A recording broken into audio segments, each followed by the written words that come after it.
Hello, I'm Avril Flynn. I'm midwife and mum of one to a little boy called Felix, and today we're going to be talking about baby skincare. The most important thing to remember with babies is that their skin is a little bit thinner and more sensitive than ours. So we can do a couple of things to make sure that their skin is kept lovely, clean and clear. The first thing is to keep things simple. In the first 4 to 6 weeks of life, generally, using cotton wool and plain water is perfectly sufficient. The reason for this is when you're breastfeeding or doing any skin-to-skin contact, all of the natural flora and fauna from your skin is being used on their skin. So we don't want to get rid of that or wash it away.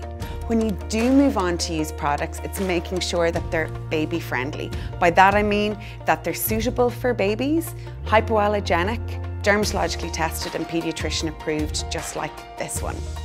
One of the questions that people ask is, when should I start using shampoo? Well, I think the rule of thumb is actually when they have enough hair to use it. My son is 6 months old, still has no hair, so I actually don't use shampoo yet. So what I actually do is just simply use a little brush on his head, and that actually removes any of the flakes, or just comb through it, and that's actually perfectly sufficient. Again, when you do move on to using a shampoo, make sure it's one that's actually suitable for little people. For any dry spots that they may have, I actually find that simple is best again. So a product like Vaseline, which is petroleum based, can be absolutely brilliant to rub on any of their little dry spots and it'll clear it straight up.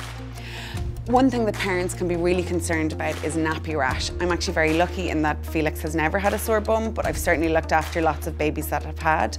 And I actually find that Bebanthen is a really, really good one to use. Tiny amount after you change their nappy can be brilliant. And always remember as well, make sure that you're changing their nappy really, really frequently so that their bum doesn't get sore in the first place. So they're my top tips for helping to care for your baby's skin. I hope it's helped. See you next time.